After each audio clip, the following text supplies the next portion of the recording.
Hi everyone, it's another day and I have a new No Frills for you today. This is the start of a completely new one for a character called Aredon. Now this is the second commission from this customer. The first was one I didn't do a recording for, but the character was called Rost Blacksun and you can see a link in the description. So let's go. So let's start. This is Aredon Bredrit. Aredon is a male Athenian that is a titan of a man. All right then. He stands 7 feet of pure muscle and beard. That's a lot of beard, but okay.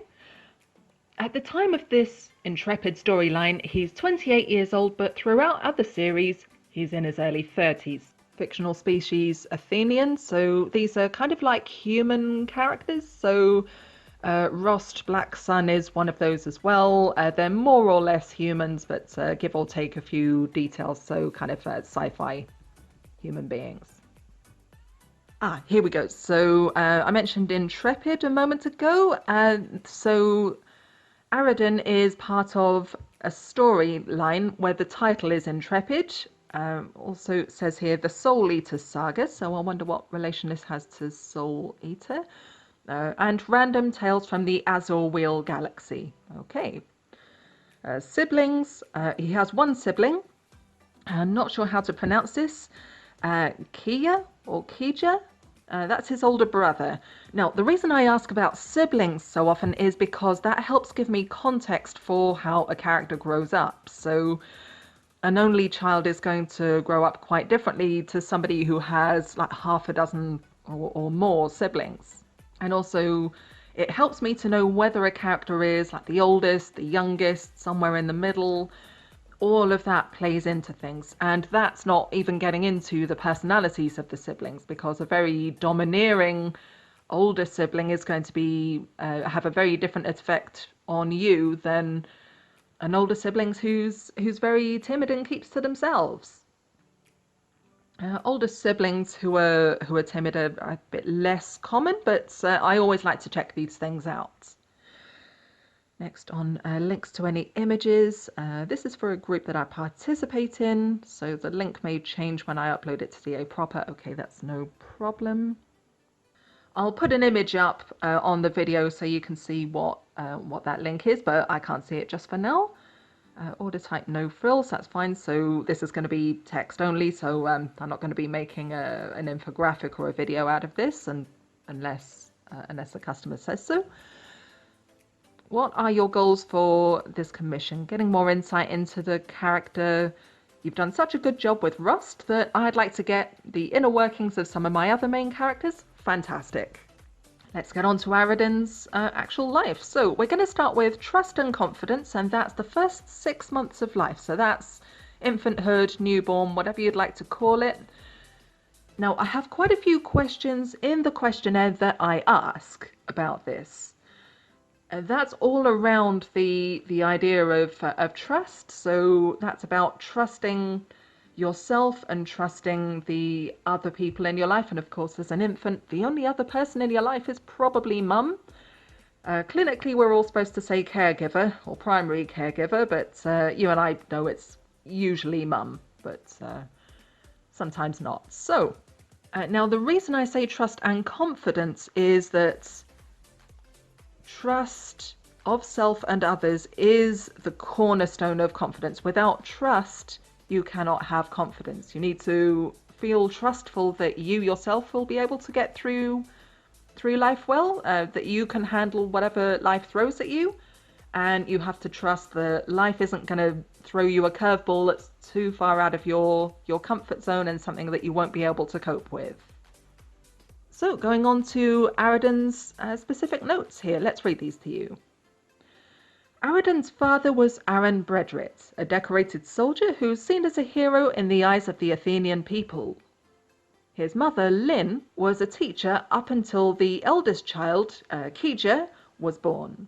At that point, she chose to be a stay-at-home parent and to better care for their children. On the news that another baby was on the way, both parents were overjoyed. Now that's a good sign for Aredon. He was anticipated, well, whether he was anticipated or not is not said here. actually, here we go. It was an accidental pregnancy, so he wasn't expected, but they were happy for him to come along. And that makes a huge difference to anyone, real life or fictional. Because if you're not wanted, well, you're going to sense that. And also an unwanted unborn baby, the mother's probably going to feel more stressed. She's probably going to have higher cortisol levels, which the fetus is going to feel. Chances are you're going to have a more sort of jumpy child, a more reactive child in that case. So it looks like Aredon's going to be a relatively relaxed baby, and his mum and dad are also more experienced at having kids because they've had Keija before, so this isn't their first rodeo. Anyway, it was an accidental pregnancy, but a welcome one since both Bredrits eventually planned on having more children. There we go. So he was planned, and yet he wasn't. So it sounds like it was just the timing, really, that they were surprised by. The older brother, Keija, was a bit apprehensive about the new baby at first. Now, that is something that we do tend to notice with older siblings, that they feel like they're the only one. And for a while, they're right, they're the first child that comes along. But when another child comes along, often that was completely unexpected for them. They didn't realize there was going to be another one coming along. So when they do, they feel that their place is usurped. So Keija looks like he had this situation, and some children can respond quite angrily to that, and some can embrace it. We'll just have to see how Keija responds. As a 4-year-old, Keija was still very attached to his parents and became very jealous of the attention that baby Aredon was receiving. There we go. Plus, a baby that ate, slept, and cried most of the time was not a very good playmate, and this is so true. How many parents have said before, yeah, the infanthood stage is really boring.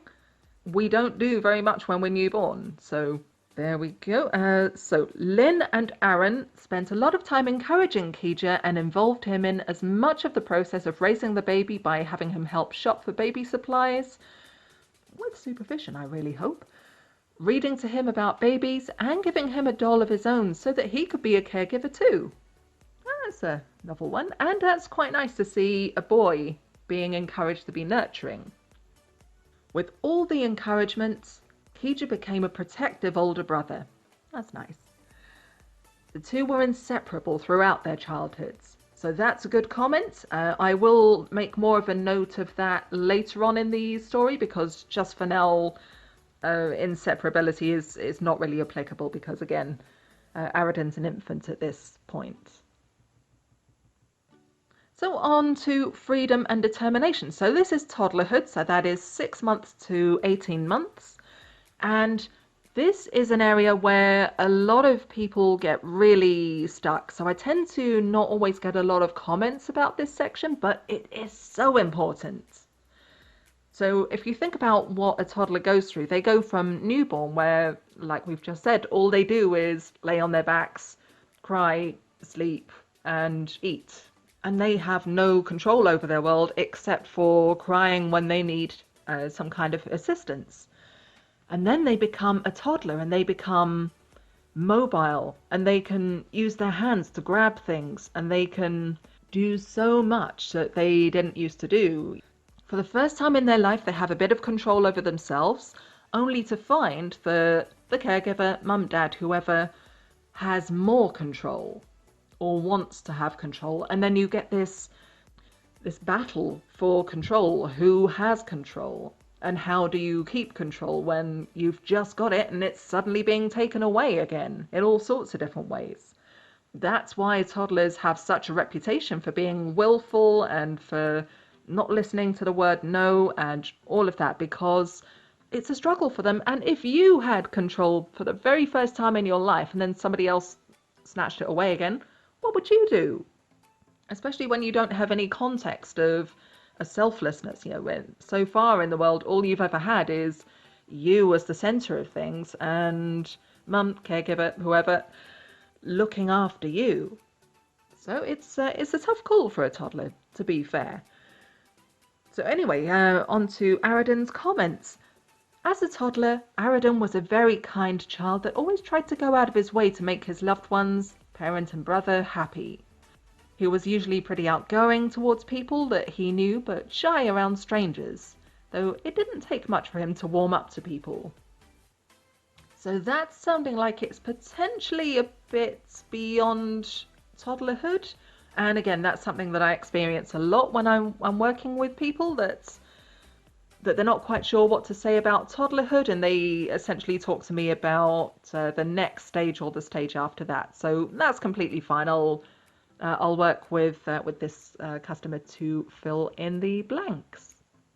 Now on to ambition. So this is young childhood, and that is 3 to 5 years old.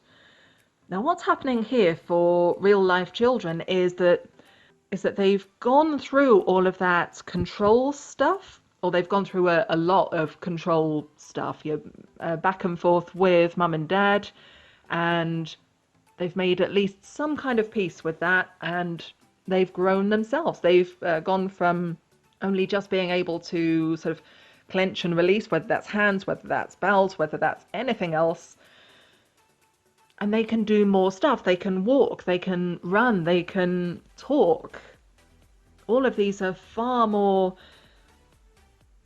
they add so many more dimensions to life than just grab and let go. And also, children have like this influx of energy when they're between 3 and 6. And when you've got that much energy, well, what do you do with it? When suddenly you find you can run, when you can talk and interact with people in these new ways. You run, you play, you enjoy yourself.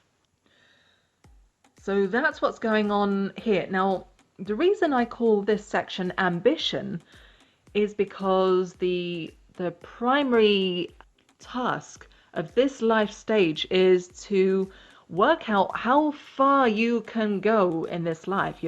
What abilities do you have, and how far could you go in life with these abilities?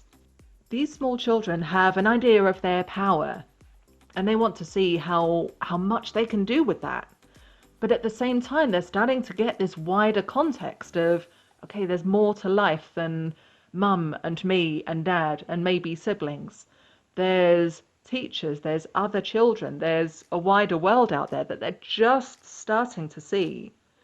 And this can be a time when children start to recognize their limitations as well. So they've got this potential versus limitation that's going on.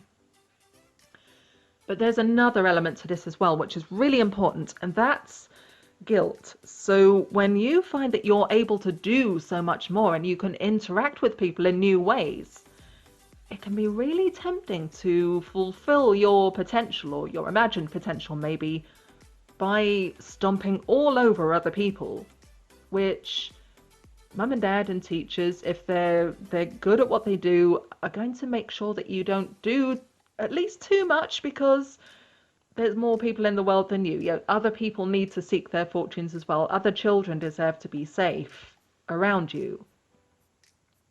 And so a very common effect of that is to develop a sense of guilt. You snatch another child's toy, you push them out of the way to get what you want, they get hurt and they cry. Guilt is never a nice thing to feel, and usually it's unhelpful as adults, and I'll go into that more a bit later. But a fundamental sense of guilt, oh, I shouldn't do this, I shouldn't behave like that, will help you to socialize in a world of other people.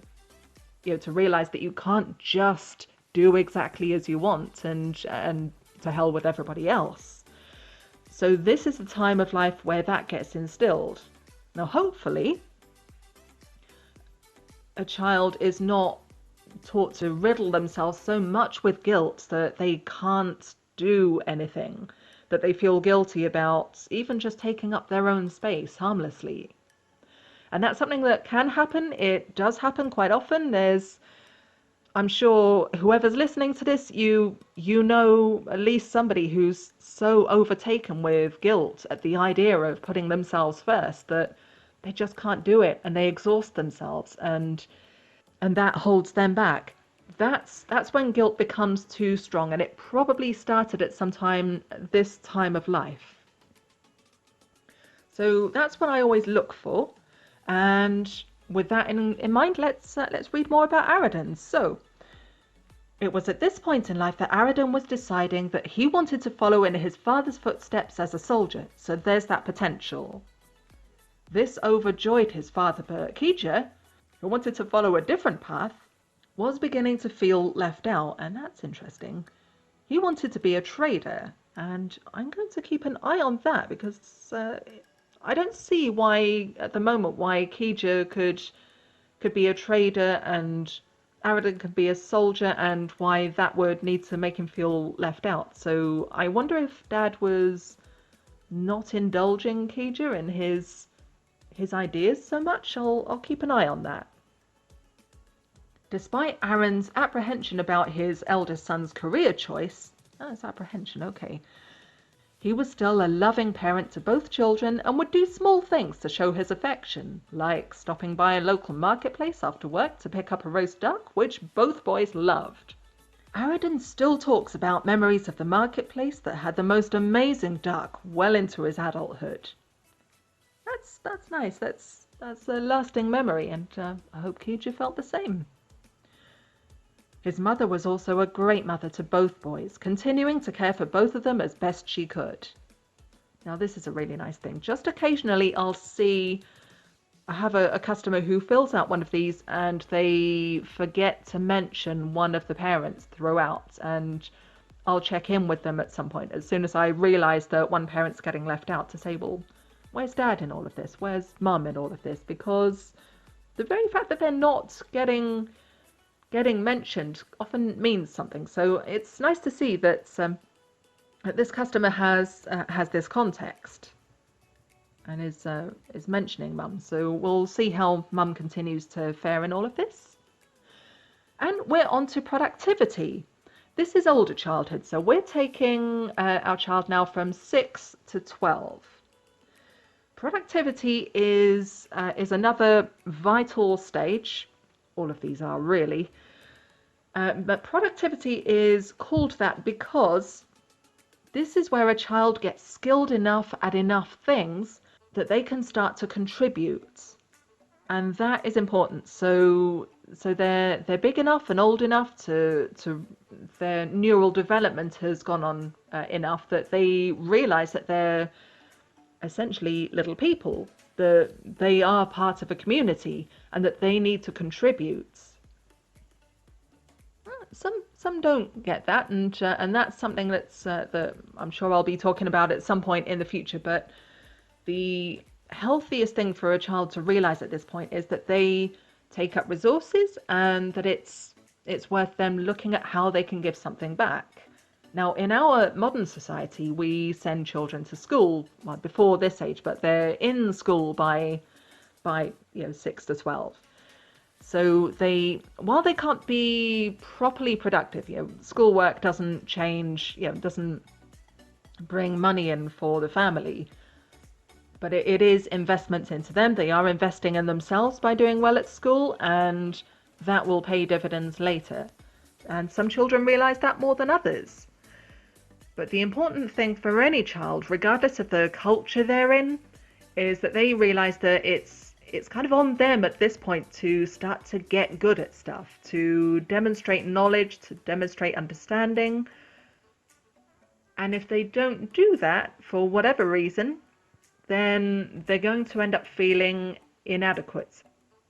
So it's not just about productivity, there's also sociability. So the ability to socialize with the other children, to network, is also important to this point. It is kind of tied up with productivity, and any marketer will tell you that networking is just as important as doing the work on your own. That's true for small children as well. They need to learn social skills. They need to learn how to deal with not getting what they want, or how to get what they want in a healthy way. And that's all part of this stage as well. We're actually starting with Kija here. Kija was having regular fights with his parents about joining the not sure how to pronounce this, Atumatai traders. So that's some organization apparently. A group of merchants and runners that work for the Alliance. I think the Alliance was a political thing. I'll have to look that up. But weren't necessarily employed by them. Aaron had still hoped that Kija would change his mind and join the military, or at least follow a profession that served the Athenian emperor. So he's not really supporting his son. That's interesting. I wonder why Aaron's so keen for both children to be in the military, especially since that can be dangerous. Yeah, that I'm definitely going to look up. I'm going to ask this client about. Aredon was actually the one who convinced his father to let Kija follow his own path. When Aredon was 11 years old, his brother, aged 15, left home to begin his schooling for the Atumatai traders. This was the last time that Aredon and Kija would see each other regularly, since Kija's future job would take him all over the galaxy for long stretches at a time. The two brothers would remain close in adulthood, but rarely get to see each other. Now see, that tells me that they've got a really good connection, so I wonder... Yeah, because this client did say that Kija became protective and nurturing of his younger brother, and his brother's done something really big for him here. And that's all we got for productivity, so there'll be definitely more to check out there, but now we're moving on to child to adult transition. Now that's adolescence, and that's from age 12 to 18. So this is what takes us up to adulthood. Now, there's a lot that goes on with child to adult transition. There's the physical stuff, so puberty really leaves an impression on most of us. Quite often a traumatic one as well. Just changing from a child to an adult is a big deal, and I think we all remember aspects of puberty that's quite horrible for all of us, for most of us maybe. But there's also the change in social positions. So when you're a child, your parents speak for you, you have less legal rights, and you're still probably purely being invested in rather than giving a significant amount back to the economy, to your parents, all of that. But by the end of adolescence, that's all changed. You're probably representing yourself out in the world. You're making your own friends that your parents may not even know sometimes.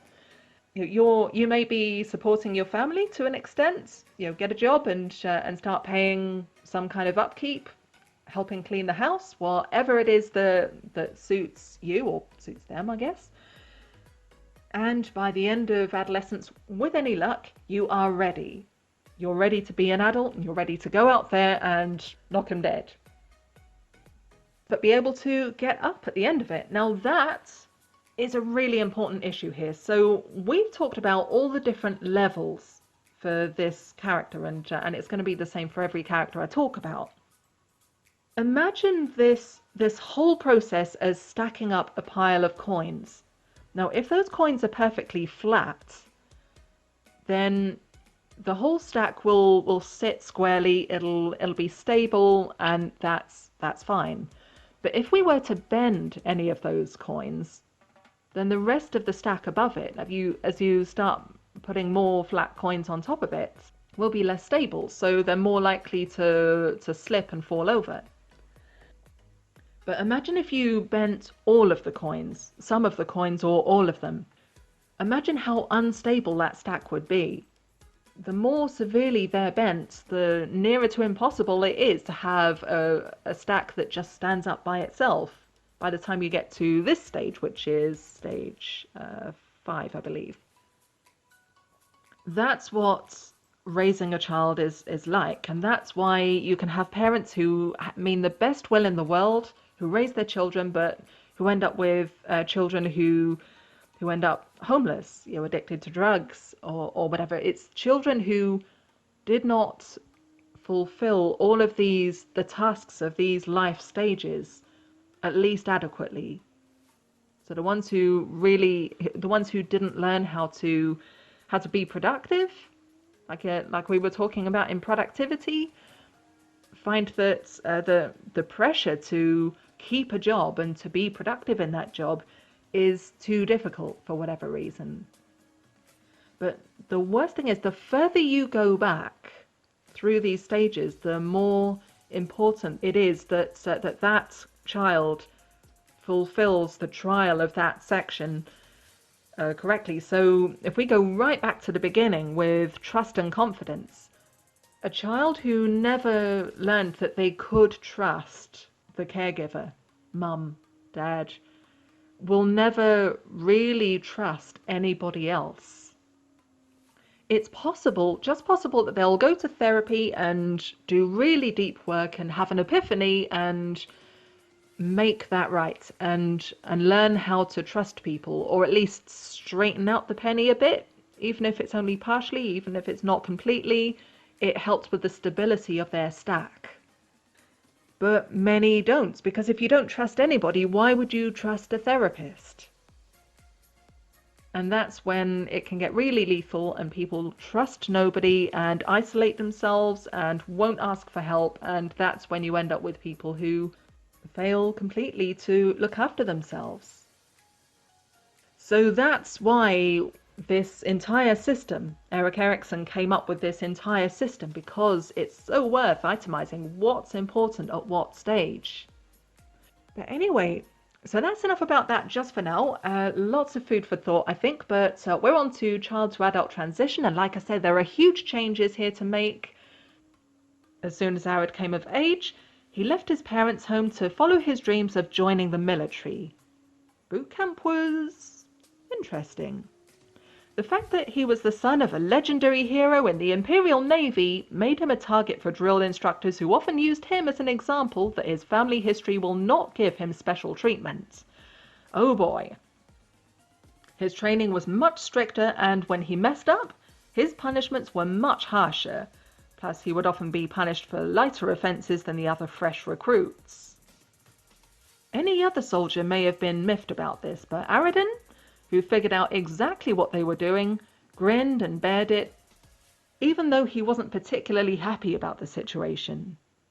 Although they didn't admit it to him even once, his superiors saw him as the perfect soldier. This is interesting because, like I said, adolescence is hard. Aredon's going through a lot at this time, unless this client is telling me stuff that should have come a bit later. So joining the army, that sounds like something that would happen. Now, is it 16 for a lot of countries? I think it's 18 for some. I'll check that out, but I'm also going to check with this client just in case they're not sort of rushing ahead or just ignoring the early teenage parts.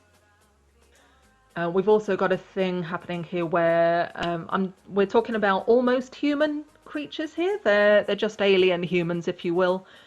But I need to know whether their development is any slower or faster. I already know something about that. Rost did develop at about the same pace, I believe, but I'll double check that. But human children go through a neural rewiring process. So for a couple of years, between 13 and 15, their attitude towards risk, so the connection in their brain cuts out, so that younger adolescents have little interest in reducing risk, which is why some will make risky decisions, which later they'll go, well, why on earth did I do that? A few years later, and the adults around them go, why on earth did you do that? Why did you think that was a good idea? This is why. And although of course there's no rule book, no guidebook for exactly what's happening with evolution, probably what's happening here is that humans evolved to do this so that we'd create some life experience as adults for ourselves. So when you're 13 to 15, you're old enough to go out there and face the world a little bit by yourself, maybe just for a few hours at a time. And if you kept your risk-averse attitude, like you had as a child, you're not going to have any experiences. And by the time you're a fully fledged adult, you're you're low on experience. So if you go out there and take a few risks that don't really make much sense to take, because of course you have little in the way of resources to manage, you learn things. You learn them the hard way, and that's absolute gold. Experience is such valuable stuff. And by the time you're 15, you've got some of it, and you're better equipped to face life as an adult. But Aredon here, he doesn't sound impulsive. He doesn't sound like he's struggling with that. So I think we may have jumped over that bit. So again, I'll check with the client about this. But anyway, it sounds like his superiors were impressed with him, and I'm guessing that his dad as well encouraged him with this and let him know, look, you're doing fine, you're doing great. This is what they do. It's phasing. Just keep at it. So anyway, to keep on reading here. Shortly after graduating basic training, the Athenian-Othan War broke out.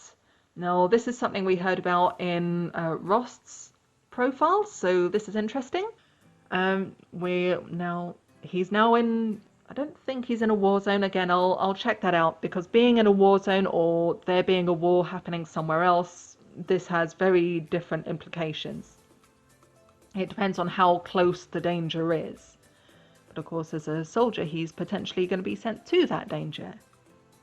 The Othians attacked the Athenians without warning or provocation. So for the Athenians was a war for their survival.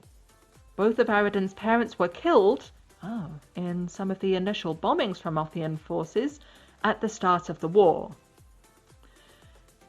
The fact that this war hero father was killed in such an unceremonious way upsets and angers Aredon to this day, and I'm not at all surprised.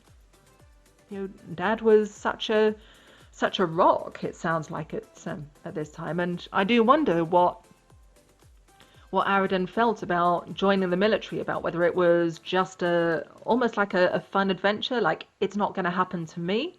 So we'll see what happens there. But suddenly it's a lot closer, it's a lot more realistic, and he still has more to experience of that, I imagine. But anyway, let's read on. Just bringing up the events leading up to his father's death is enough to make his blood boil. And that's suggesting anger.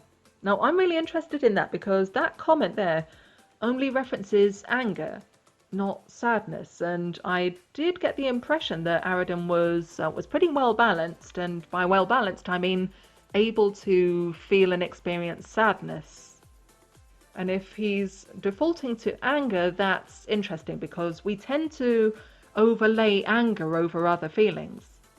Especially men and boys are socialized to do this. That's more so in humans than with Athenians, I'm led to believe, but anger is more potent, it's more easily actionable than sadness or fear, and has a better impact more favourable impact on power dynamics with other people, which is why we tend to overlay those two other feelings with anger. So let's see what happens there. But it sounds like he's overlaying with anger. Now, this is the kind of comment that I look for, which tells me more about what's happened earlier in childhood. So the fact that Aredon has a habit already of overlaying anger means that he's had experiences when he was younger where he needed to overlay with anger.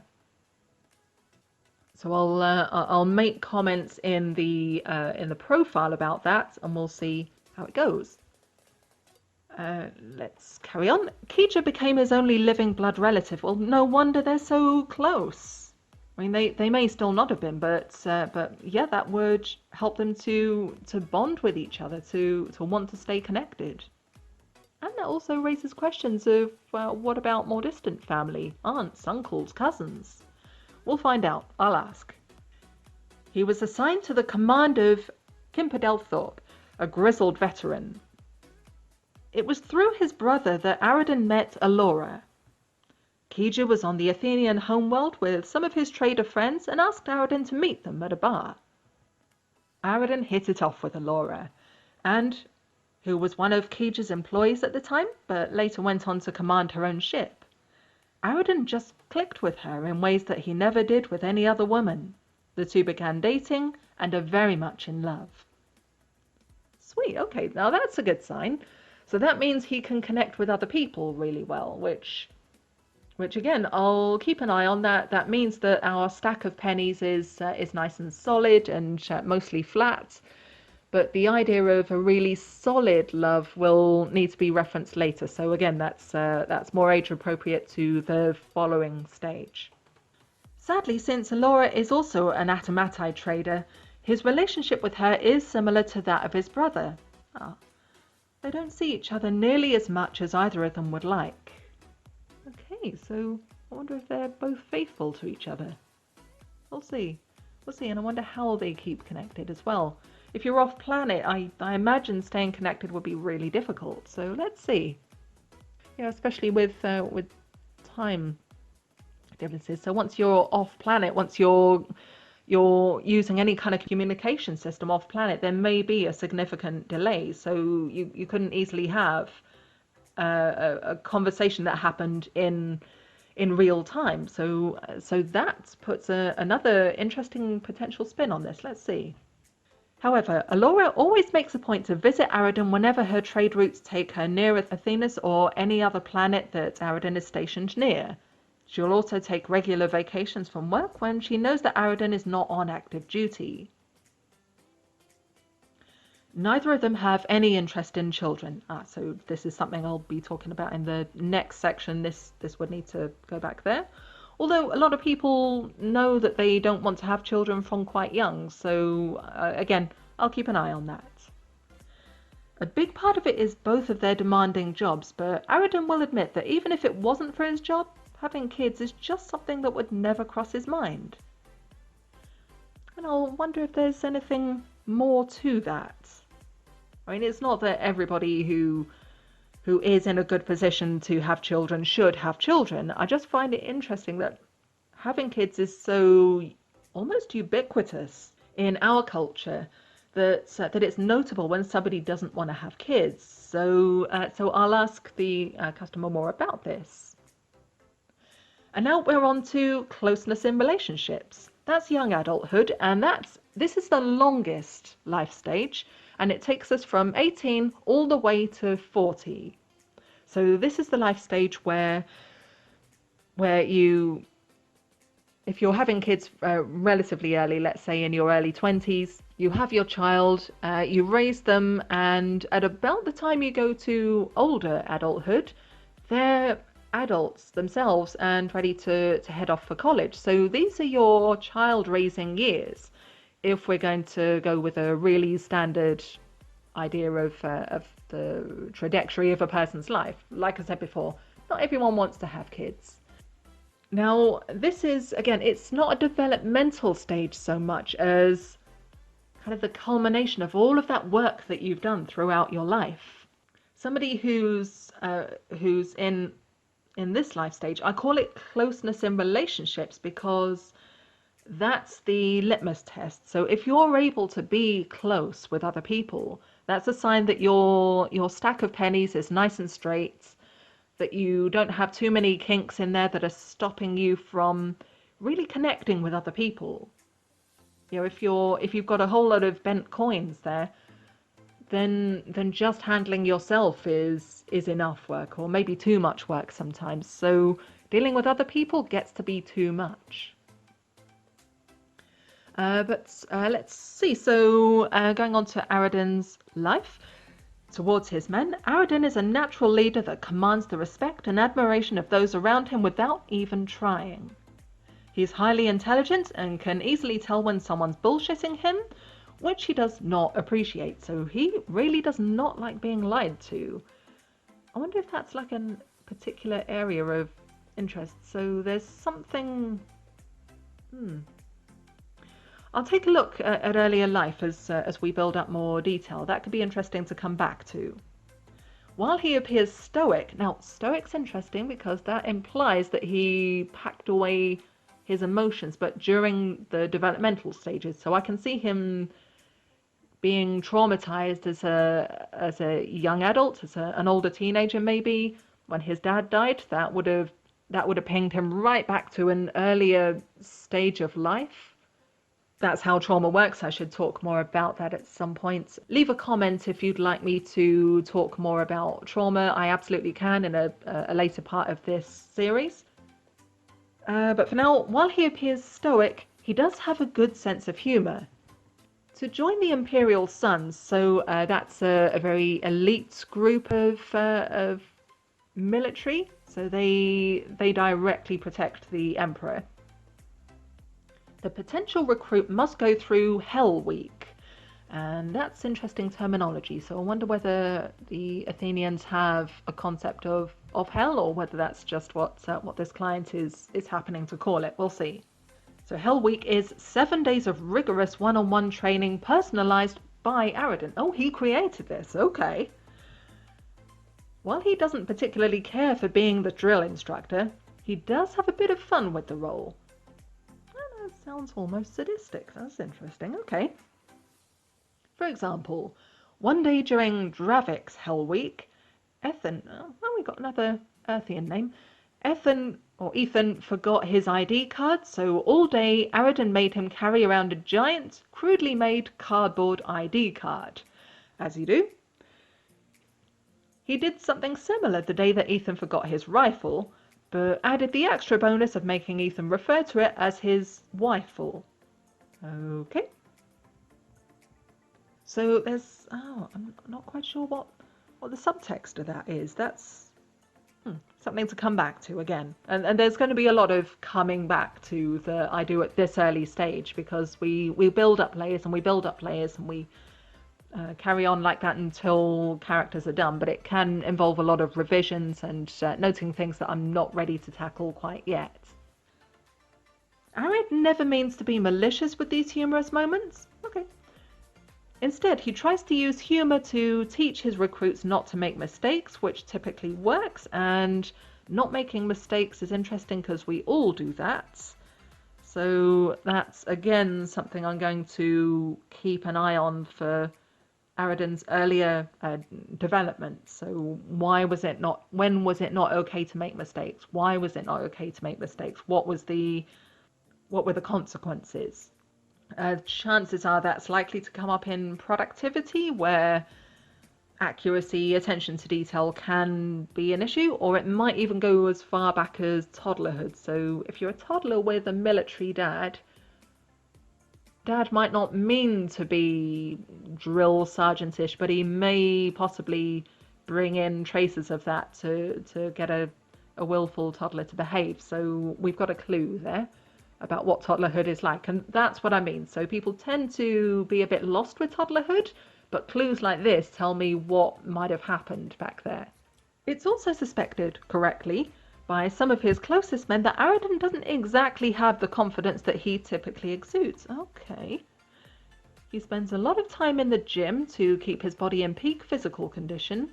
His muscles are built for show rather than brute strength, which he claims is to make him intimidating towards his enemies, so they would think twice about messing with him. So this is actually starting to really pull apart the feeling that we seem to have in adolescence of the perfectly well put together young man. So now we're seeing things falling apart. Not drastically, but it feels more like Aredon's kind of struggling to put on a performance for people than it first appeared. Going back to the questionnaire, though it could also be partly because it helps give him confidence that he may otherwise lack. So yep, I'm definitely hearing that. He finds himself doubting his own actions when bad things happen, and often wonders if he really has done the right thing. This feeling becomes especially horrendous after the death of Trent, one of his men. Trent's wife blamed Aredon for his death, which took him a long time to deal with.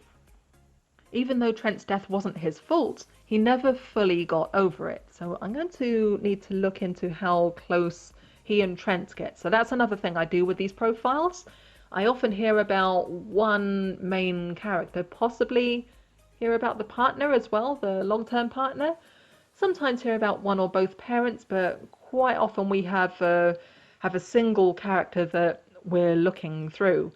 But everyone gets to know a lot of people throughout their lives, and there are so many tangents that contribute to our development as people. So that's what I'll be asking. I'll be asking more about Trent. I'll be asking more about other characters, possibly nameless characters. So if Aredon's struggling with his performance and feeling that he has to put up a front rather than act in a way that intimidates or garners respect of his enemies, that suggests something in productivity. So who was his teacher then? Who failed him at that time? Anyway, carrying on. I typically don't talk about character fetishes. Oh, okay. But I believe this one is important. Aredon is into bondage as exclusively the submissive role. Okay, so there's something about being led or having somebody else explicitly taking a leadership position so that he can give that up whenever it gets uncomfortable. So that's interesting. Fetishes do tell me some really interesting information about characters sometimes, and I'm glad here to hear that it's woven in with his characterization. So it's we're not just suddenly hearing some stuff about feet or vor or something. It isn't necessarily a sexual thing to him. He claims that it's the only time in his life that he doesn't have to be the strong one or the one in charge. Yep, there we go. He can lay back and let someone else be the one in control. It isn't uncommon for him to be in long-term bondage when with his girlfriend, even if there's no sex involved. Okay, that helps as well. So it depends on the strength of his sex drive, but also if this is kind of their proxy for a sex life, then it doesn't matter how distant they are. It's going to be about their communication with each other and the role that she's taken. So presumably she's comfortable taking the dominant role. Dr. Serin Tamrud, another new name, once demanded that he kept tabs on his physical health when knowing how long Aredon was going to be restrained by his girlfriend. Okay, so he's possibly engaging in something that at least looks like self-harm there. So I'll watch out for that too, because that implies something more damaging about early life. We'll see.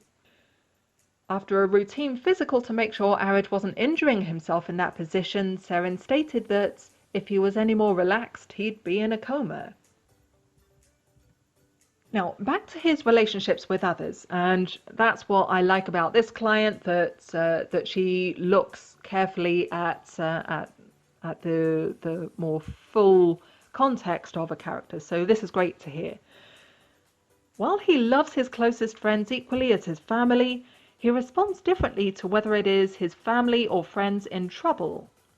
When someone messes with one of his men, particularly Davik, his second in command, or Dr. Serin Tamrud, one of his closest friends and the medic on his team, he will get angry and isn't beneath throwing his weight around to intimidate someone.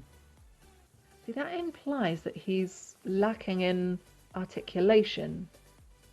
So if you feel a need to non-verbally put your point across, then there's something there you're struggling with your ability to articulate, and that's something that's quite early. That's something developmentally quite early. So that sounds like a toddlerhood thing, possibly an ambition thing, but I'm more inclined to think toddlerhood. So again, we'll see.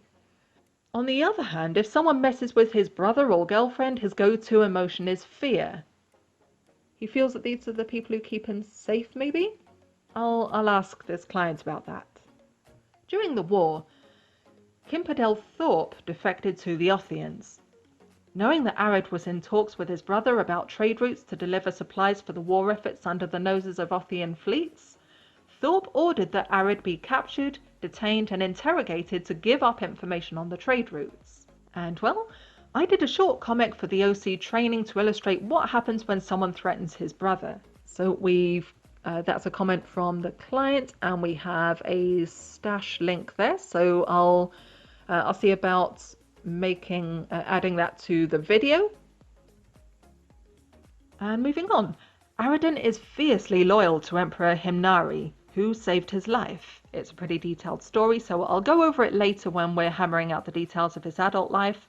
Thank you very much. After the events of this story, Aredon serves as one of two right-hand men of Emperor Himnari, the other one being Akihiro, the Emperor's blind, badass bodyguard with telekinesis that was the Emperor's best friend since they were children. He's one of two of my characters that I'll have you profile later. I've not had a blind character before. That is going to be really interesting. The Emperor allowed Aredon to create an elite platoon of soldiers directly under his command, named the Imperial Sons. So remember, guys, I mentioned the Imperial Sons earlier. This is their inception. Or conception, maybe. Each member was handpicked by Aredon himself, with the exception of Drast forcing his hand to recruit Rost. So Drast is the general. The Emperor's general. I've mentioned Davik before. Davik is typically seen as the Sun's communication officer, but is fully capable and willing to join his brothers in arms on the battlefield. While typically a sarcastic joker, Ared has his full trust in him and vice versa, and has even named him as his second in command. If anything were to happen to Aredon, then Davik would be the one to lead the Suns.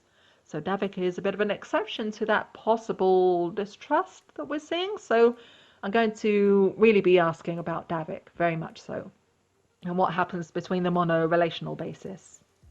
Dr. Seren Tamrud is also a key figure surrounding Aredon, since he played an important role in the Doctor's Call story. So I'm not familiar with that myself, but I'm sure this client will fill me in.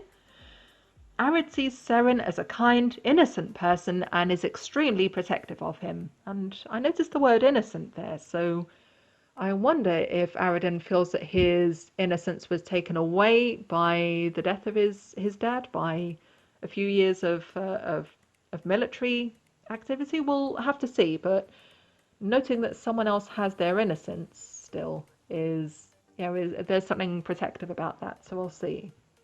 There are more events surrounding Davik, Dr. Tamrud, and some of the other characters that we can discuss while doing this profile if you'd like. Aredon has been in a good number of stories, so there's no lack of material about him, so that's lovely, so there'll be more that we can look into. So now we're on to passing on responsibilities. Now that's about older adulthood, and it's a bit shorter than younger adulthood, so this takes us from 40 to around 85. So this is middle age and up to old age. Saying where the beginning of old age can be difficult because old age kind of middle age and old age kind of blend in very gradually over many years, but the gist of it is the sort of nicer older years, if you will, before a person gets quite frail. Let's carry on. Oh yes, so just to talk about the implications of this life stage, why it's important.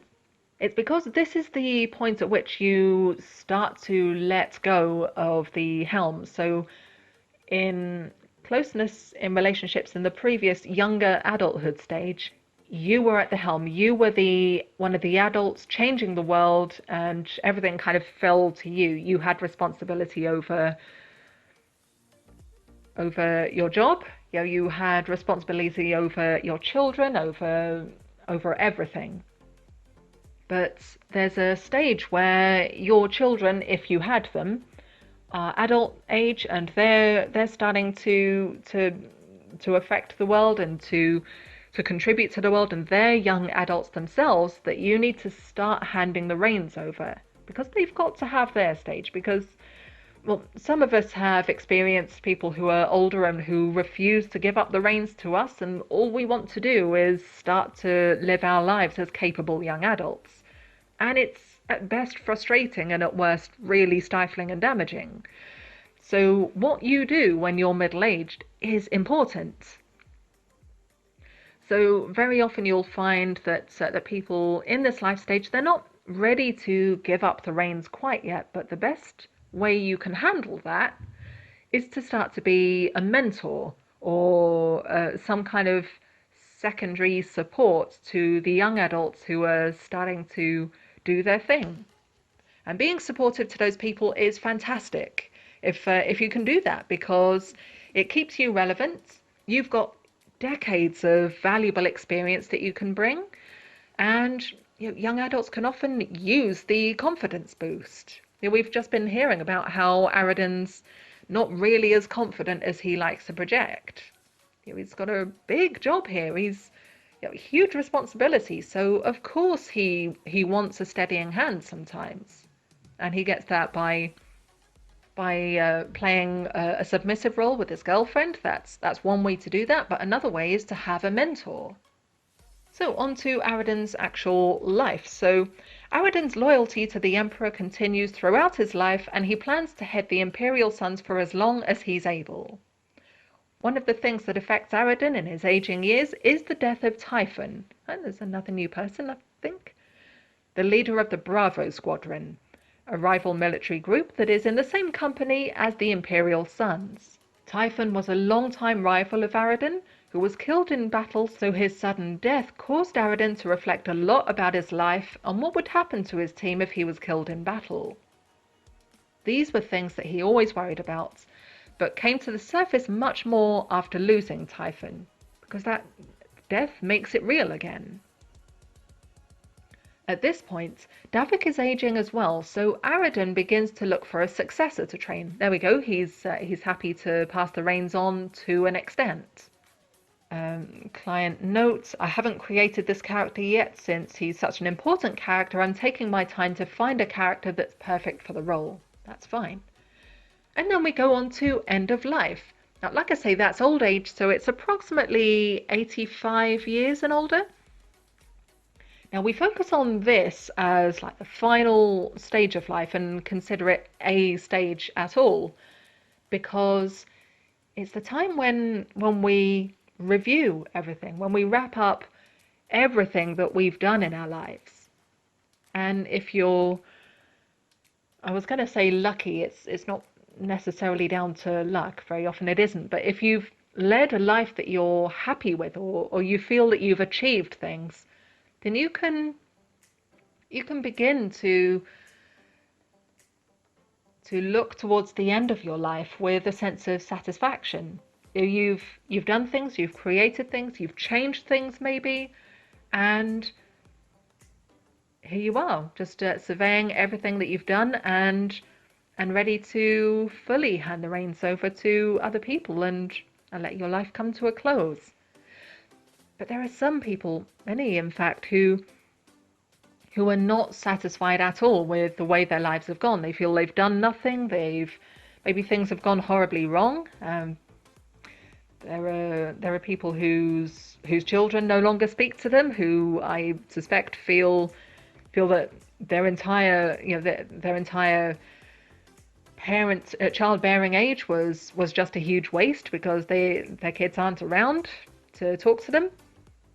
There are people who've not achieved much in their professional lives. There can be all sorts of ways, usually family or professional, that we can fall short, and the extent to which we fall short may lead us to feel despair in end of life. So in more technical terms, for end of life, we look at integration, so a sense of integrating all of your life and seeing what you made of these 80 years that you got on this planet, and integrating that, how well integrated that was with the rest of the world, or how separate you've been from it your whole life. And if you've lived 80, 90, 100 years, whatever it is, and not made a mark on the world, of course you're going to feel despair. And that's not a nice way to go into the endless night, as they say. But anyway, so Aredon's done a huge amount with his life, so let's see how he feels about his. Aredon stays the leader of the Imperial Sons as long as he's physically able to do so, but does eventually pass on the torch to someone younger. He still serves the Imperial family in any way that he can until his death. Near the end of his life, he's able to actually spend time with Alora and Kija, as well as all of his friends from the Imperial Sons. He and Alora never married, but remained fully in love for the rest of their lives. On Aredon's death, he was given the highest of honours in a hero's funeral. That's all for today, folks. I'm going to write a first draft of this and make a video for that in the next few days. In the meantime, thank you to all of my patrons. I couldn't do all this without you. So specifically, thank you to Eon Drake, Fire Drake, Kuroku Host, Nyogmi, Schmilkberry, Bugbite, Dawnbringer25, Heathcliff, Joey Watts, Pandoji, Synaptic Broomstick, Valid, Arctica Sabra, Aroxors, Arrow Quivershaft, Servek, Christophorak, Daniel Taylor, Doverquill, J.E. Flint, Jawara Pittman, Jerry, KED, Leon962, Little Lone Wolf, Matthew Setlak, OCR, Redwind, Cyber, Valkyric Arts, Will Underwolf, Zena, Zenkapan, Ashgar, Baron Joshua, Lauren John Presley, Nixia, Shion, Suter Still, The Carlum Project, Ashtung Maybe, Arthur D. Gonzalez Martin, Artie, Orofi, Buggo89, Digins, Dragon Shakaritis, Ethan, Evangelos, H. Gorlitz Scott, Katana Redwolf, Martin Zeman, Megan Bowman, Petra Arcadia, Sky Eldritch, and you. Thank you again to everyone for listening, and I'll speak to you soon. Goodbye.